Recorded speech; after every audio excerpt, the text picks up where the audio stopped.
अस्सलामु अलैकुम वरहमतुल्लाहि वबरकातुहू इन्नल हम्दुलिल्लाहि नहमदुहु व नुसल्ली अला रसूलिहिल करीम अम्मा बअद अऊज़ु बिल्लाहि मिनश शैतानिर रजीम बिस्मिल्लाहिर रहमानिर रहीम। इंसान पर जादू हो जाना या किसी चीज़ों पर जादू हो जाना बरहक है। असल में हमारे मुआशरे के अंदर ये कहा जाता है, ज़िया ये बात फैलाई जाती है कि जादू बरहक है। जादू का हो जाना बरहक है, नज़र बद लग जाना बरहक है, कोई ना कोई मामला तो हो जाना बरहक है, इसमें कोई शक शुबा नहीं है। आज का हमारा मौजू है शादी में रुकावट का जादू।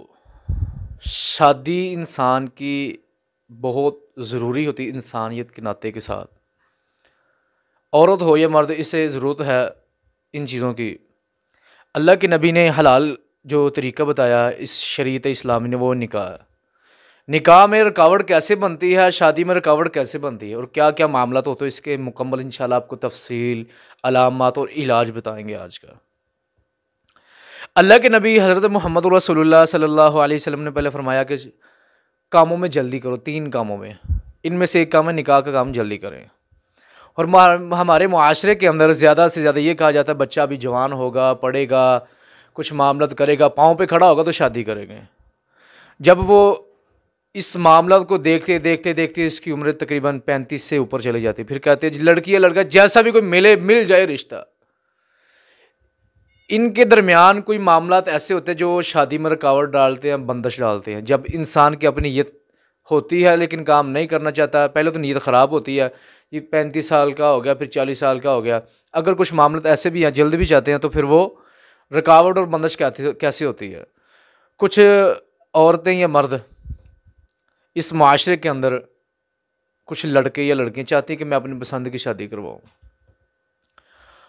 और वो एक शैतानी अमल करवाना शुरू कर देते हैं। शैतान के ज़रिए इससे मदद हासिल करते हैं। कैसे?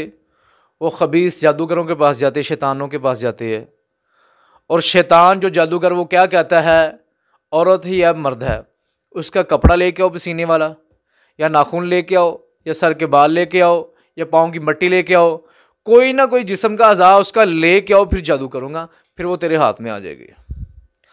अच्छा जी, वो लेके आता है कोई ना कोई ऐसी चीज़। लेके आने के बाद शैतान जादूगर एक जिन को उस पर मुसल्लत कर देता है जिस पे वो जादू करना चाहता है। मुसल्लत होने के बाद जब भी उसके घर में कोई रिश्ता देखने के लिए आता है तो होता है ये मामला कि उसकी शक्ल बिगड़ना शुरू हो जाती है। उस मरीज़ की जिसकी शादी नहीं हो रही, जिसकी रुकावट बंदिश होती है। सबसे पहला मामला तो ये है। उसके बाद अल्लाह के नबी ने फरमाया सुबह शाम के अज़कार करो। अगर अज़कार करना छोड़ दोगे तो शैतान इंसान पर खुद ही हावी हो जाता है। जैसे कि बालों का कूड़े में फेंक देना, उसके बाद सुबह शाम के अज़कार ना करना, कुरान की तिलावत ना करना, और औरतें घर से बाहर निकलते पर्दा ना करना, परफ्यूम का इस्तेमाल करना। शैतान खुद भी उन पर मुसल्लत हो सकता है, ये मामला याद रख ले। और जैसा कि उसकी शक्लें बदलने शुरू कर देती है, जब भी उनके घर में कोई मेहमान आता है उसका रिश्ता देखने के लिए, लड़की या लड़का, उनके कंधों पे बोझ आना शुरू हो जाता है, तो उनका दिल घबराना खुद का शुरू हो जाता है। वो कहते हैं मुझे घर से बाहर निकालो, हम किधर फंस चुके हैं। वो बच्ची को देखने के बगैर भी ऐसे मामला तक चले जाते हैं वापस।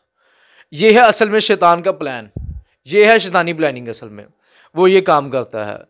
अब ये करता क्या है, उसकी शक्लें कैसे बदलता है। जैसे कि कुरान के अंदर हज़रत मूसा अलैहिस्सलाम फ़िरौन के सामने गए, फ़िरौन ने कहा मूसा मेरे पास बड़ी ताकत और क़ुव्वत है, मेरे पास दुनिया के बड़े बड़े जादूगर हैं।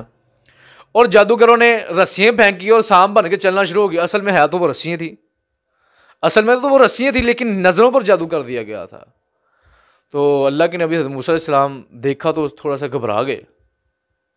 अल्लाह ने फरमाया अब मेरे बंदे ला तखफ़, परेशान ना हो।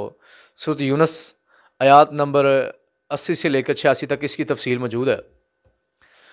तो अल्लाह के नबी ने एक दुआ पढ़ी, अल्लाह तवक्कलना रब्बना ला तजअलना फितनतल लिल कौमिज़ ज़ालिमीन व नज्जिना बिरहमतिका मिनल कौमिल काफ़िरीन। अल्लाह मैं तुझ पर ही तवक्कल करता हूँ, तू ही मेरा हाजत रवा है, तू ही मुश्किल कुशा है, तू ही बिगड़ी बनाने वाला है। मुझे इन जालिम लोगों का तख्ता मशकना बनाना, इन जालिम कौम से बचा ले अपनी रहमत के सदके, और इनसे मुझे निजात दे ले। अल्लाह ने फरमाया अपना आसा फेंक। ये तो तफसील लंबी है। आसा फेंका कि बड़ा सांप बना, सारे सांप खा लिए। ये था मौजज़ा अल्लाह का।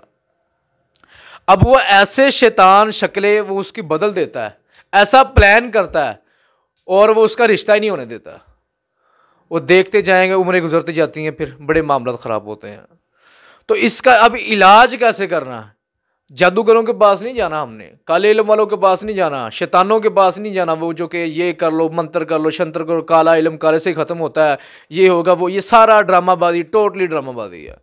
ये शैतानी अमल है। शैतान के हमलों से बचना है, और सबसे पहले काम ये करे, बच्ची बच्चा या उसके वालिदैन घर में पकीज़गी की हालत में सबसे पहले बावज़ू होने के बाद सुबह शाम के अज़कार सबसे पहले करें। उसके बाद अज़कारों के बाद जो अल्लाह के नबी ने दुआएं बताई हैं, कुरान के अंदर कुछ दुआएं हैं, वो पढ़नी शुरू कर दे। कौन कौन सी दुआएं ऐसी हैं जिससे इंशाल्लाह ये बंदिश रुकावट सारा कुछ मुकम्मल ख़त्म हो जाए? सबसे पहले कोशिश करके सूरह फातिहा में शिफा है। सूरह फातिहा 7 मरतबा, उसके बाद सूरह बकरा का पहला रुकू है, उसके बाद सूरह बकरा की 2 आखिरी आयात, इसकी इतनी ज़्यादा फजीलत है। अल्लाह के नबी हज़रत मोहम्मद रसूलुल्लाह सल्लल्लाहु अलैहि वसल्लम ने फरमाया, ये जो 2 आखिरी आयात है ना, ये दुनिया में जब फ़रिश्ता उतरा, ज़िंदगी में, मेरी पूरी ज़िंदगी में पहली मरतबा ये फ़रिश्ता उतरा था। ये बड़ी कीमती आयात हैं। सूरह बकरा सारी की सारी बड़ी कीमती है। इसकी 2 आयात के बारे में खुसूसी है। शैतान के हमलों से और दज्जाल के फितने से भी इंशाअल्लाह अल्लाह बचाएगा। आखिरी 2 आयात होगी, उसके बाद कोशिश करें कि सूरत यूनुस की आयात नंबर 80 से लेकर 86 तक इसका ज़्यादा से ज़्यादा विर्द करें। उसके बाद सूरत कसस की आयात नंबर 24 है, इसको हर नमाज के बाद कम से कम 41 मरतबा पढ़ना शुरू कर दे।